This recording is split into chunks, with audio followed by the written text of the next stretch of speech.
on Sunday, the 17th of February 1985, His Excellency the President Sir Dawda Jawara and members of his government had already gathered at the airport. Also present at Banjul International Airport was a corps of diplomats and a cross-section of Nigerians resident in the Gambia.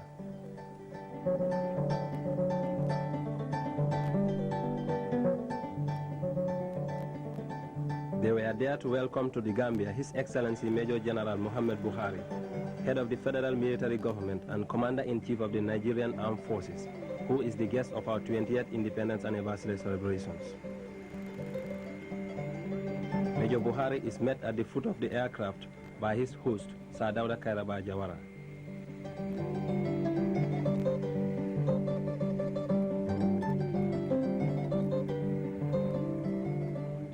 They are then escorted to the presidential dais for the national anthems played by the Gambia Police Band.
Sir Dawda introduces members of his government to his distinguished guests. President Buhari also had the opportunity of meeting some of his compatriots.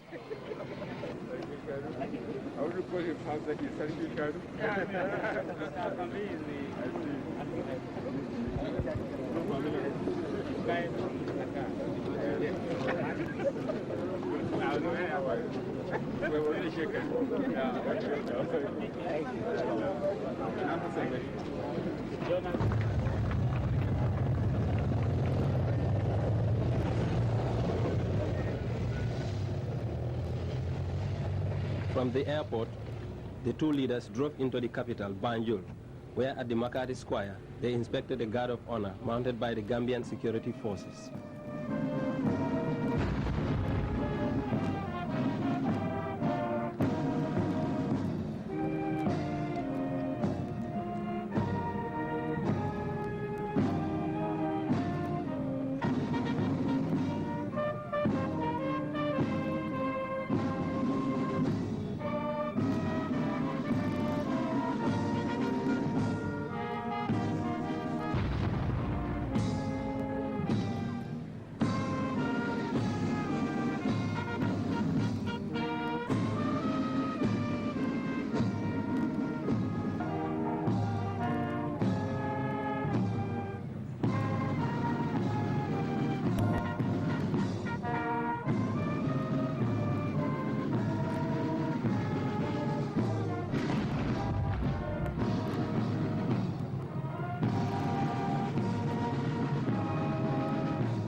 Following the guard of honor, His Excellency Sir Dawda Jawara delivers his speech of welcome.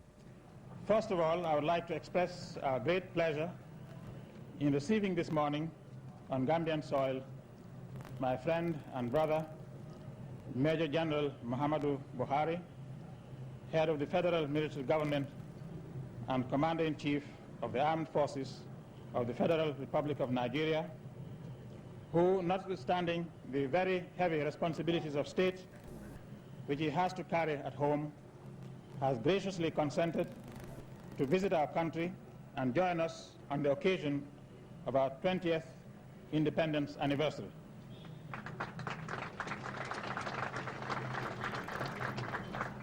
On behalf of the government and people of the Gambia, and on my own behalf, I wish to take this opportunity to thank him for honoring us with his presence here today, and to extend to him and his entire entourage a warm and brotherly welcome to the Gambia.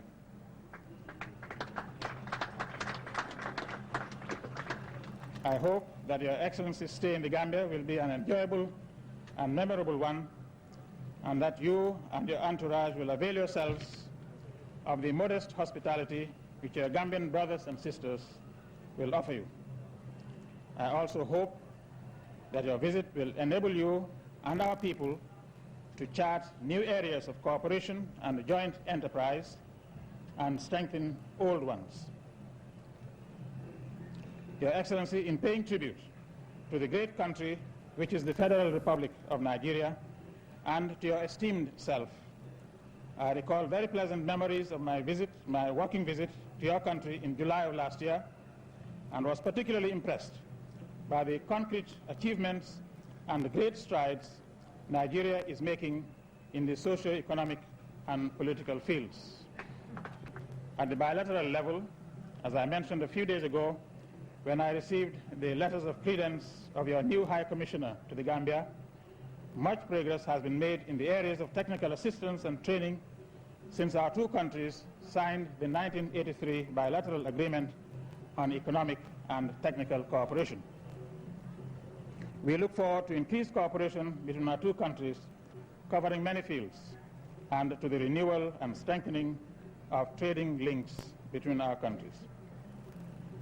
Your Excellency, at the sub-regional and regional levels, I would like to express my satisfaction and pride at the leading role Nigeria has always played and continues to play in the realization of our common objectives. In particular, your country's crucial role in the establishment of our sub-regional organization, the Economic Community of West African States, ECOWAS, and her consistent and effective support for the Organization of African Unity and its policies on the major and complex issues readily come to mind. In conclusion, Your Excellency, I would once again like to welcome you and your distinguished entourage to the Gambia, with the hope that you'll enjoy the hospitality and friendship that we offer you from the bottom of our hearts. Long live the Federal Republic of Nigeria. Long live the Republic of the Gambia. May the understanding and friendship between our two countries and peoples continue to flourish and to grow from strength to strength.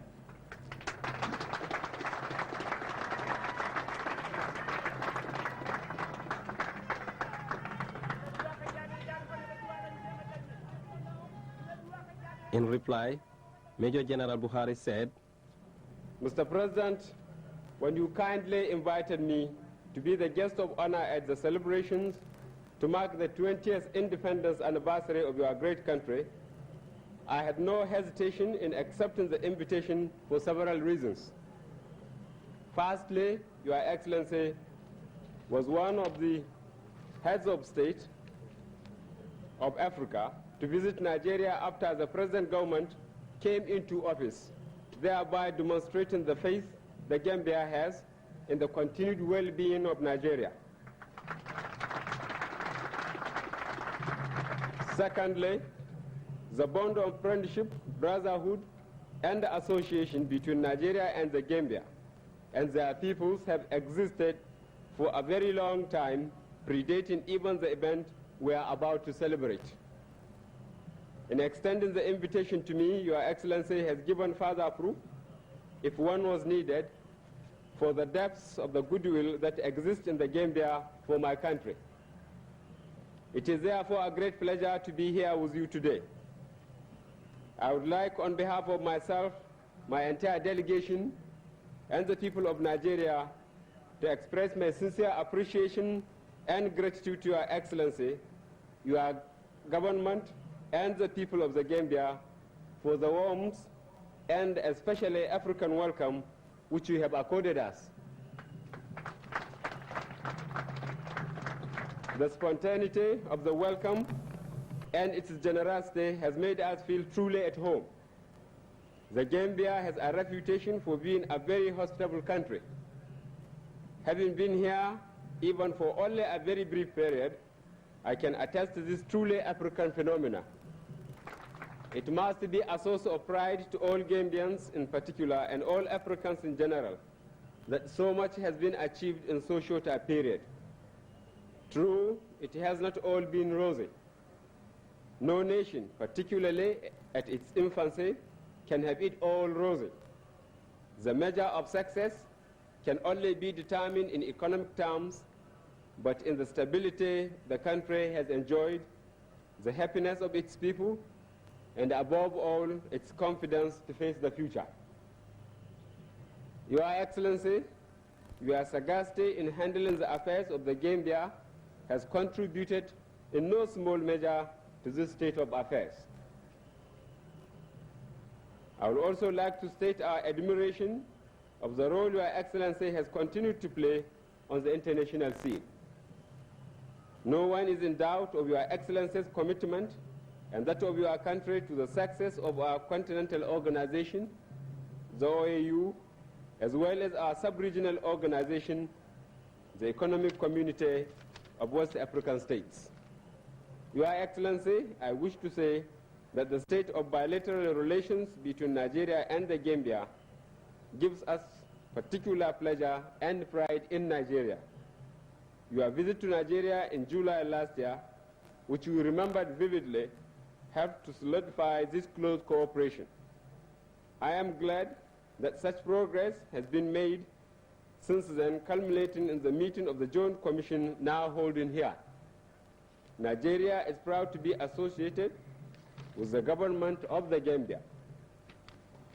It will be our joint responsibility to ensure that the present momentum is maintained.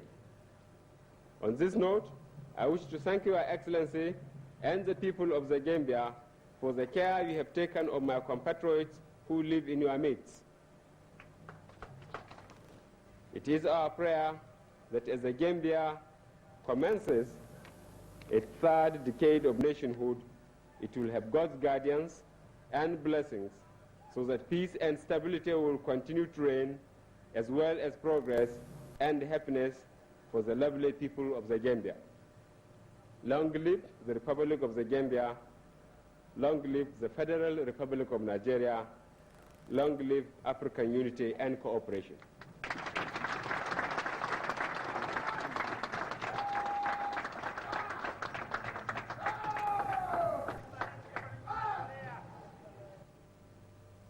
That afternoon, in the cabinet room at State House, both the Nigerian and Gambian sides, headed by Sir Dawda and Major General Buhari, held talks ranging over a number of issues. It has been excellent over decades, and of course, further participate in the discussions with our ministers have started. At the grounds of State House in the evening, His Excellency Sir Dawda hosted a reception in honor of his guest, Major General Buhari.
Accompanied by Lady Chilal Jawara, their Excellencies arrived at the Makati Square for the start of the traditional events marking this very important day.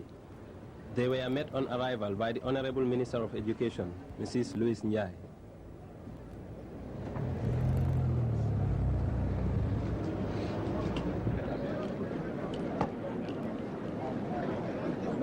The two heads of state then proceeded to inspect a guard of honor.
As usual, the Gambia Police Band sets the pace for the marches, which are to follow.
The march past of the security forces is immediately followed by that of school children, who are led by the Boy Scouts.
His Excellency the President addresses the children to whom this day has always been dedicated.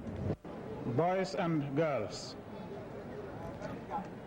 once more, it gives me great pleasure to address you on the anniversary of our beloved country, particularly on this 20th anniversary, which is an important landmark for our nation.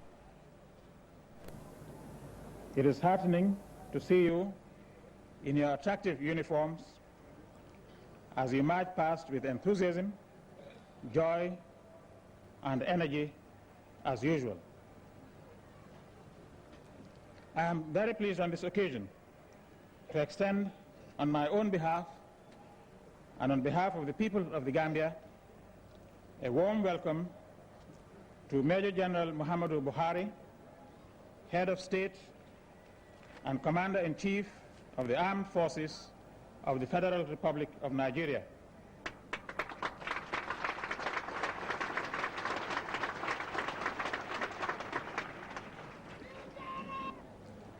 On behalf of all our people, I welcome our great brother and friend and his entire entourage most warmly and wish them a happy, pleasant, and we hope, memorable stay in our country.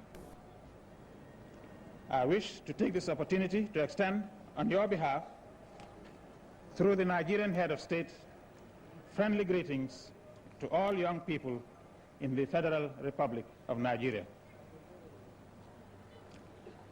I would also like to extend a warm welcome to His Excellency Mr. Ibrahim Fall, Minister of State for Foreign Affairs of Senegal, as personal representative of my friend and brother, President Abdou Diouf of the Republic of Senegal, our confederal partner.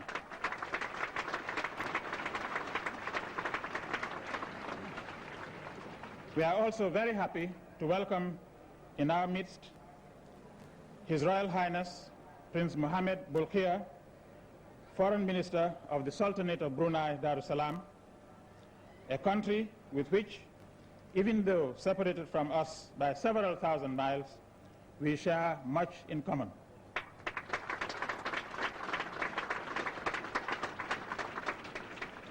I am sure you will wish to send, through Mr. Ibrahim Fall and His Royal Highness Prince Mohammed Bolkiah, friendly greetings to all the young people of Senegal and Brunei Darussalam. Boys and girls, as you know, the year 1985 has been declared by the United Nations as the International Year of the Youth. with the theme Participation, Development, and Peace. This is designed to create an environment conducive to the mental and physical improvement of young people, as well as their living and working conditions. Therefore, to those of you who belong to youth groups, I wish to assure you that my government will give every assistance to organizations such as Cubs, Brownies, Boy Scouts and Girl Guides, Boys Brigade, the Red Cross, the Red Crescent, etc., and institutions that endeavor to inculcate the right attitude in the minds of young people and which provide the necessary training, skills, and social values to prepare you for active participation and involvement in national development. Boys and girls, 20 years ago, the Gambia decided to take her destiny in its own hands when we ceased being a colony by attaining independence, like many countries in Africa and Asia. When we attained independence, we pledged to ensure freedom, equality, and self-respect for all our citizens. I, therefore, urge you to remember this as we once again sing our national anthem with your usual enthusiasm. With unity and concerted national effort and the assistance and support of our friends, we will continue to remain a peaceful country in which our young people will have every opportunity to develop to their full potential.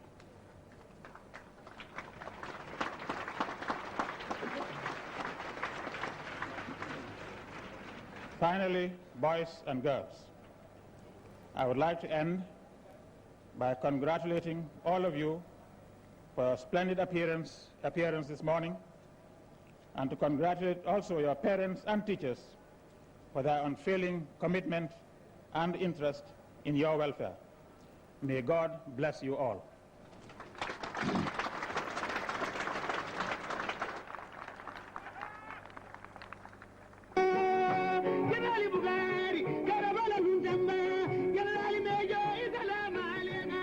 The two heads of state, accompanied by Lady Chilel Jawara, inaugurate the new BICI headquarters building. On arrival, the Chairman Board of Directors, Mr. Habib Chan, said, First of all, I would like, on behalf of the Board of Directors and myself, to thank His Excellency, the President Alhaji Sir Dawda Kairaba Jawara,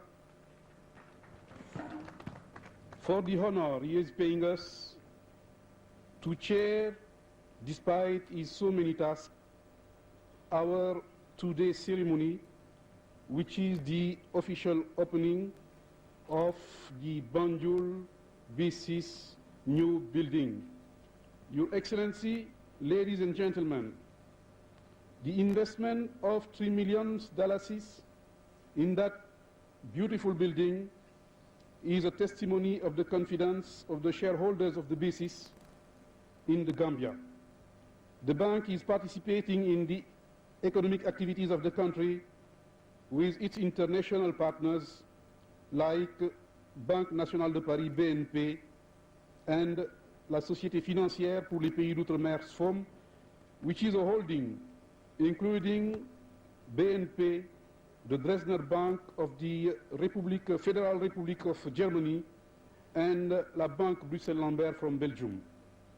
The progress of its activities and its expansion to Bakau and Serekunda show its vitality and its determination to serve the Gambian economy in a better way. Your Excellency, ladies and gentlemen, allow me at last to congratulate warmly the architect, Mr. Pierre Goudiaby, whose well-known reputation is now of international dimension, and the consortium d'entreprises who have made this so beautiful building. I thank also all the staff of the BC's Banjul branch and encourage them to go on and to do better for the progress of our bank in such a way that Basis Banjul will participate more and more in the development of the Gambian economy. In reply, His Excellency the President said, I would first of all like to take this opportunity to say how pleased and honored I feel to be invited to perform the official opening of the new headquarters building of the International Bank for Commerce and Industry, Senegal, on the occasion of our 20th independence anniversary celebrations. It is fitting and timely that the official opening of this symbol of development in the private sector should form part of the program for this occasion. The bank's contribution to the economic development of this country is, however, not limited to the employment it has generated and the services it has rendered and continues to provide for the community. The BICIS has also directly contributed significantly towards the economy of this country, considering that it has, for example, paid over $3 million in taxes during the last 5 years alone. We hope they'll soon improve on that. Meanwhile, it is gratifying to note that since its inception in 1968, the BICIS has never repatriated profits, which, as a result, has now accumulated to a very substantial amount over the years, and I hope this will be plowed back in investment in this country.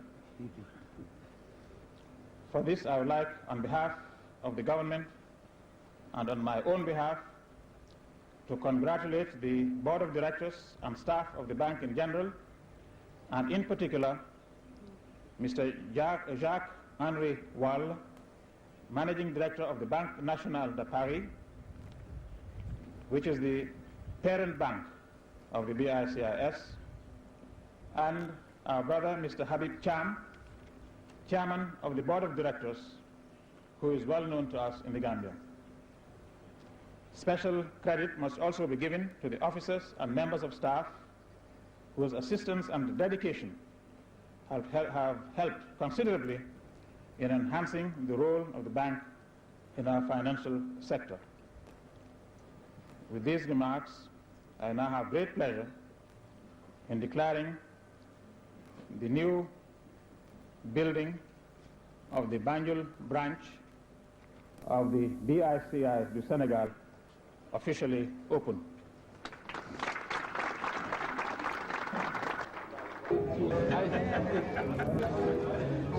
I don't know the president, you will be right.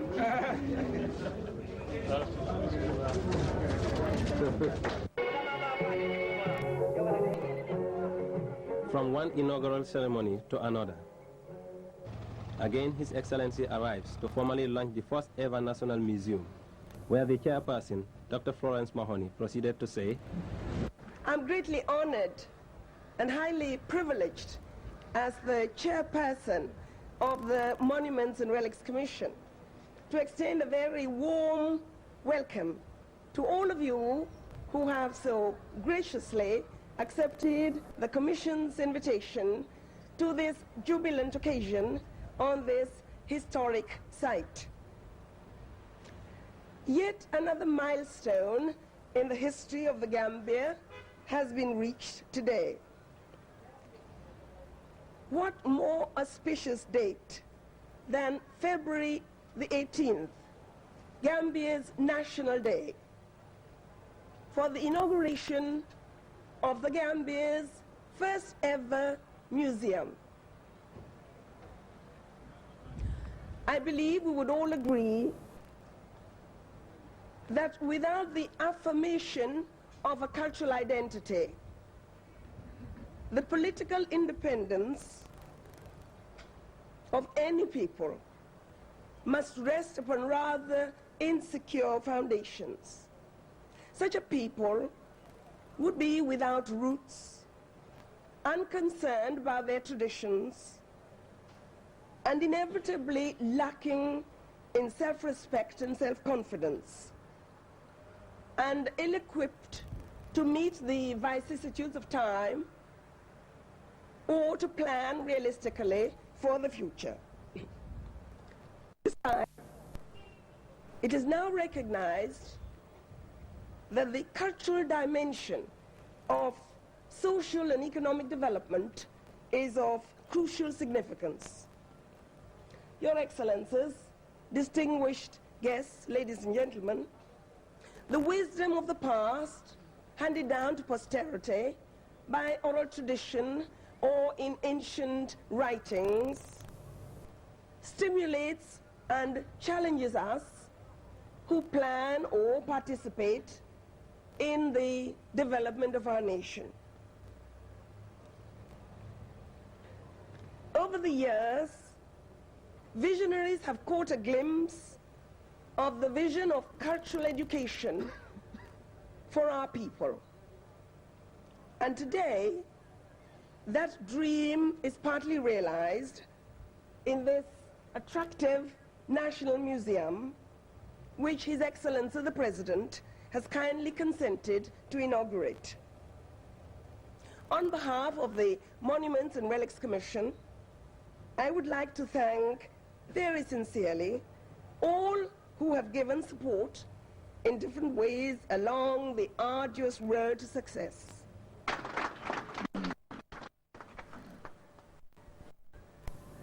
In response to an invitation by the chairperson, His Excellency the President then went on. 4 years ago, in 1981, I had the pleasure of opening an exhibition of cultural artifacts from the Gambia and our surrounding region in this very building as a pilot project of what you now see or will see soon before you. The idea behind that experimental exhibition was to enable us to assess the potential of the role of a national museum, and the exhibition was received so well by all and sundry that we immediately decided to use it as a starting point for developing what we have finally arrived at today. It is therefore a special pleasure for me to have the opportunity of inaugurating this museum as a mark of my appreciation for the work that has been involved and done in expanding the experimental exhibition to the comprehensive cultural exposition that we now have here as our national museum. The people of the Gambia have always treasured their past and their cultural traditions jealously, and consequently, present-day Gambia has an unusually rich culture. For centuries, the resilience of our culture allowed us to withstand the eroding influence of colonialism. More recently, and in spite of the inexorable tide of modernization that sweeps across the continent, we have, by and large, been able to preserve and protect the essential aspects of our culture from the transforming effect of the culture of other countries. And today, faced with the increasing power and influence of Western culture, aided as it were by the advancement in modern-day communications, the preservation of the culture of countries like the Gambia and its people is all the more important and urgent. This is so because for any nation, culture is the people's collective identity and personality, and a nation that does not know and cannot therefore take pride in its own culture is a nation without an identity.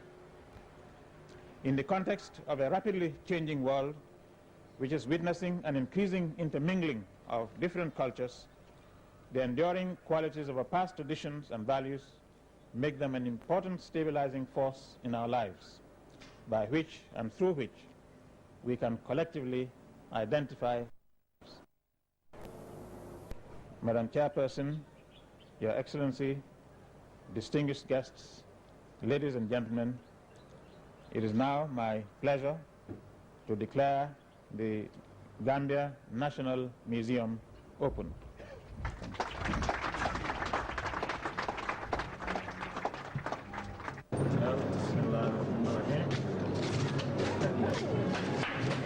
Having formally opened the National Museum, that evening, His Excellency hosted a banquet in honor of his host, where he had this to say. Nigeria and the Gambia are bound by a long tradition of friendship, which has been manifested in useful and abiding relations in many areas, practically reflecting the political will and mutual confidence of our two governments. This has been expressed over the years through many exchanges of visits at the level of heads of state in accordance with the policies and mutual interests of our governments. And at this juncture, allow me, Your Excellency, to express my government's deep appreciation for the technical assistance provided by Nigeria in many fields, notably the provision of highly qualified judges who serve in the Supreme Court of the Gambia and in the Gambia Court of Appeal, as well as the facilities Nigeria continues to extend to an increasing number of Gambian students in their pursuit of higher education in various Nigerian institutions. I am happy to state that my government also believes in the policy of good neighborliness in a stable socio-economic atmosphere, thereby creating the necessary impetus for a meaningful and lasting cooperation. Your Excellency, quite apart from the seemingly intractable political problems of Africa, our countries continue to face a host of socio-economic problems which pose no less of a threat to our continental order. Therefore, the high priority which the OAU accords to Africa's economic problems, as exemplified in the last summit, is an indication of the seriousness of the crisis and our collective determination to face the problems, to solve the problems that we face. This serious nature of our socio-economic